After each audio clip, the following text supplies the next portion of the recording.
ఈరోజు ఒక చిన్న స్టోరీ చెప్పుకుందాం.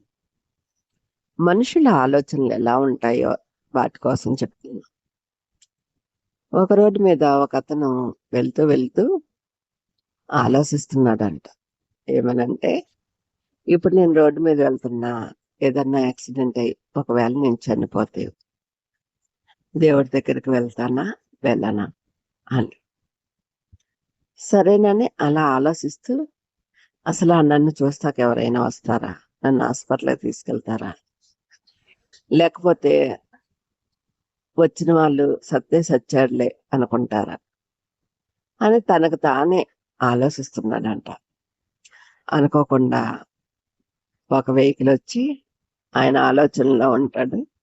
నిజంగా వెహికల్ గుద్దేసిందంట. గుద్దేయంగానే పడంగానే చనిపోయాడంట. ఇప్పుడు తన ఆత్మని దేవుడి సన్నిధికి చక్కగా వెళ్తుందంట. ఆ వెహికల్ గుద్దిన దానికంటే తనకి హార్ట్ అటాక్ వచ్చేసింది అనమాట. అంటే టెన్షన్ లో. అయితే తను పరలోకానికి దేవదూతలు వచ్చి తీసుకెళ్తున్నట్లుగా ఆయన అనుకుంటున్నాడు. అలా పైకి వెళ్తూ వెనక చూశాడంట. చాలా మంది చుట్టూ మోగి ఉన్నారంట. ఎవ్వరూ ఆయన్ని డిస్టర్బ్ చేయట్లేదంట. ఎవరు చూడట్లేదంట. ఎవరో ఫోన్ తీసి వాళ్ళు ఎవరికో ఫోన్ చేస్తే వాళ్ళు వచ్చారంట, తీసుకెళ్లారంట. ఇంటికాడ పడుకోబెట్టారంట. ఇంట్లోకి తీసుకెళ్లేదంట, బయట పడుకోబెట్టారంట. ఈయన ఆలోచిస్తున్నాడంట, అంతేనా, నా పని అయిపోయిందని బయట పడేశారా అని. తర్వాత వాళ్ళంతా వచ్చి కూర్చొని కాసేపు బాధపడ్డారంట. చాలా తక్కువ మంది కన్నీళ్లు పెట్టుకున్నారంట. ఎక్కువ మంది కన్నీళ్లు పెట్టలేదంట. సరే పాస్టర్ గారు వచ్చారంట, ప్రార్థన చేశారంట. ఇంకా లేపేస్తున్నారంట పెట్లో పెట్టి. లేపుతుంటే ఆయన అనుకుంటున్నాడంట, నేను చాలా మంది దగ్గరికి వెళ్ళాను కదా, నాకు ఎప్పుడు ఇలాంటి ఫీలింగ్ కలగలా, ఇప్పుడు ఎందుకు నేను బాధపడుతున్నాను అంటే, చనిపోయిన వాళ్ళంతా బాధపడతారా అని ఆలోచిస్తున్నాడు. ఆలోచిస్తూ అటు దేవదూతలు అంక చూడకుండా వెనక్కే తిరిగి చూస్తున్నాడంట. అప్పుడు దేవదూతలు చెప్పారంట, నువ్వు మరణమయ్యావు గాని నీ ఆత్మ కింద ఘోషిస్తూ ఉంది. నువ్వు ఇలా అయితే పరలోకంలోకి రాలేవు. నిన్ను దేవుడు తీసుకురమ్మన్నాడు కాబట్టి నేను తీసుకెళ్తున్నాము. నిన్నక్కడ తీర్పులో నిలబెడతారు. నువ్వు ఇప్పుడుకి వెనక్కే తిరిగి చూసావనుకో, నిన్ను దేవుడు తీర్పులో అగ్నిగుండంలో పడేస్తాడు అని దేవదూతలు చెప్తున్నారు. ఆయన అనుకుంటున్నాడంట, అప్పు అందుకే కోళ్ళు లోతు భార్య వెనక తిరిగి చూసి ఉప్పు స్తంభం అయిపోయింది. ఇప్పుడు నేను ఎక్కడ ఉప్పు స్తంభాన్ని అవ్వగలను అని ఆలోచిస్తున్నాడట. చూసారా, ఒక్కొక్క మనిషికి ఒక్కో ఆలోచన. అయితే అక్కడికి తీర్పులోకి తీసుకెళ్లారంట. తీసుకెళ్తే ఎంత పెద్ద లైన్ ఉన్నాం తీర్పు దగ్గర. పరీక్షలు చాలా జరుగుతున్నాయంట.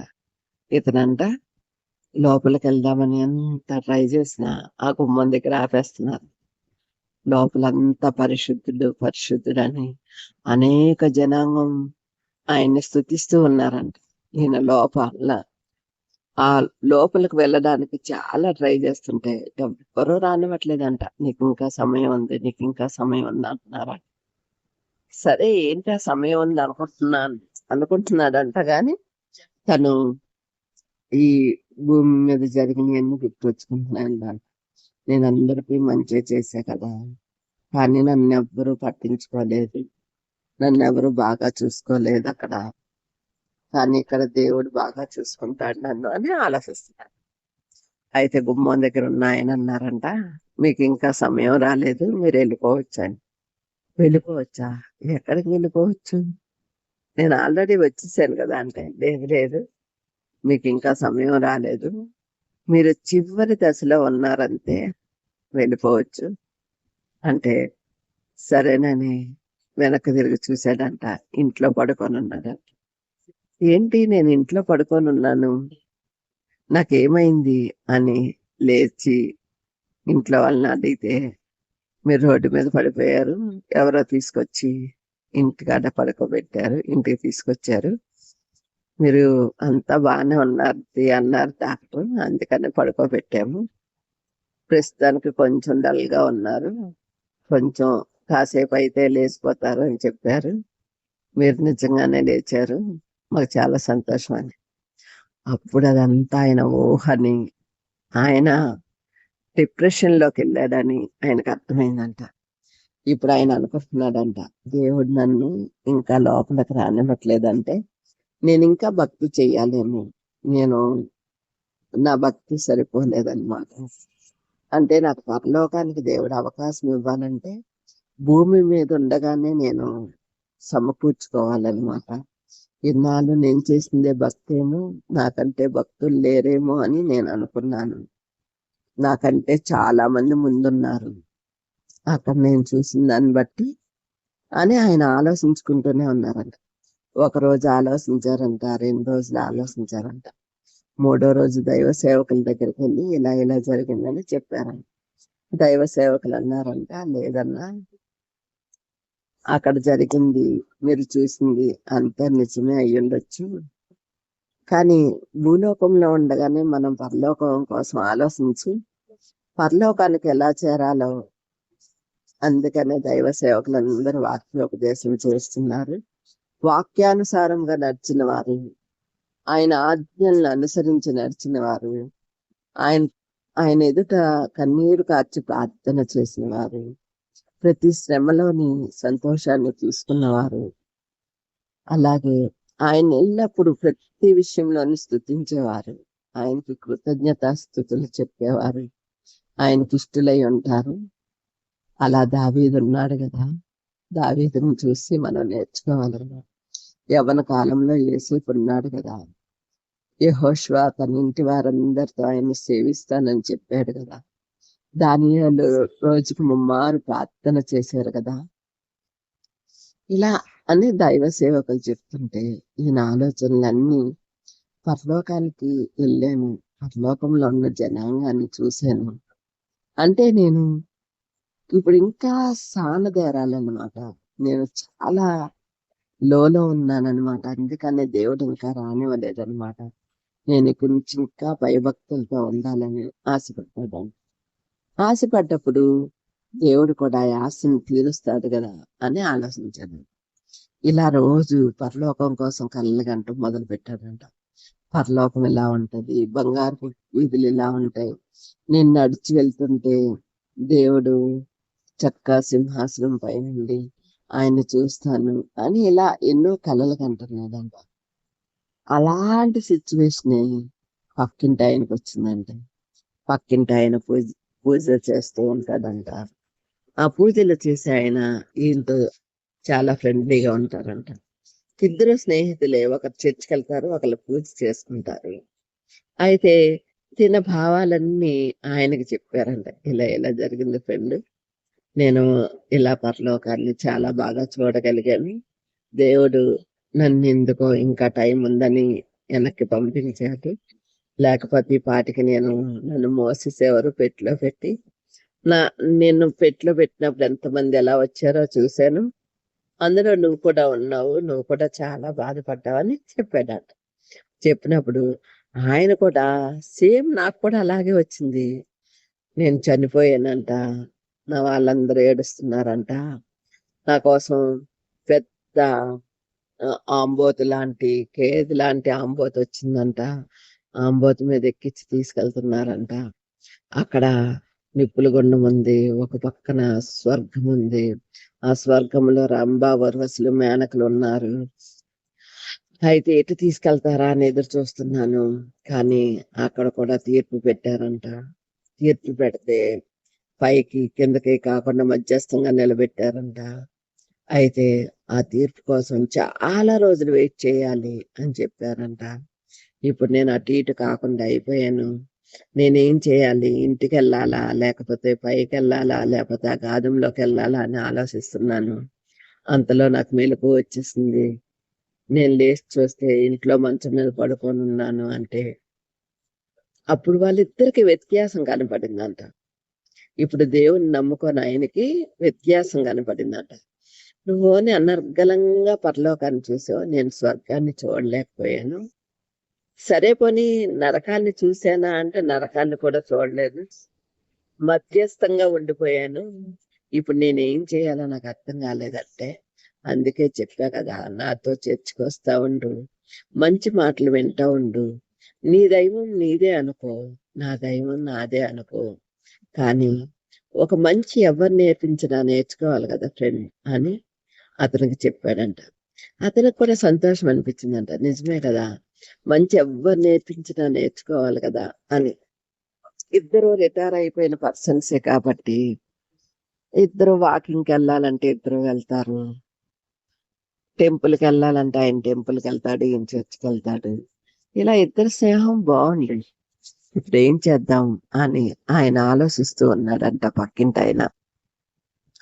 ఈయన చెప్పిన ఆలోచన బట్టి ఆయనకు నచ్చిందంట. సరే ఒకరోజు గుడికి వెళ్దాం అనేసి చర్చికి వెళ్దాం అనుకొని ఆయనతో పాటు చర్చికి వచ్చాడంట.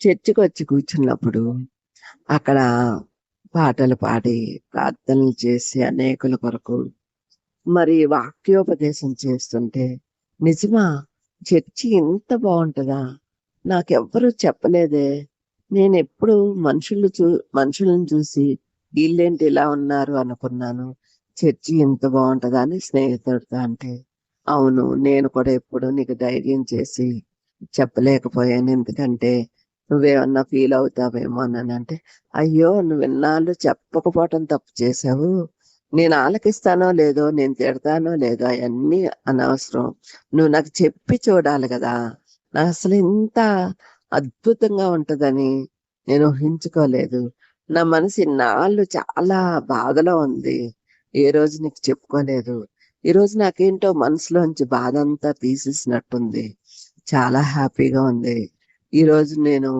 మొదటి రోజు అయినా సరే ఇంత సంతృప్తిగా ఉన్నాను సార్ చర్చిలో, ఇంటికి వెళ్ళిన వాళ్ళకు కూడా చెప్తాను అని ఇంటికి వచ్చి భార్య పిల్లలకి చెప్పారంట.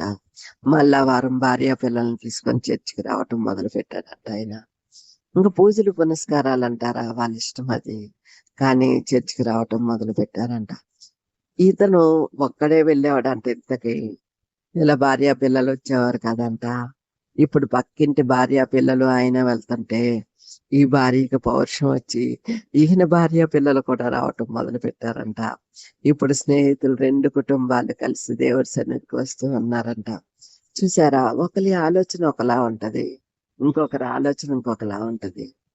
ఇప్పుడు వాళ్ళు కూడా ఆడవాళ్ళు కూడా స్నేహితులు కాబట్టి ఇద్దరు చర్చికి రావటం మొదలు పెట్టారు. ఇప్పుడు ఆయనకు వచ్చిన ఒక ఆలోచన వల్ల ఇంతమంది మార్చబడ్డారంటే ప్రతి ఒక్కరి ఆలోచన ఎంతమందిని మారుస్తుందో కదా.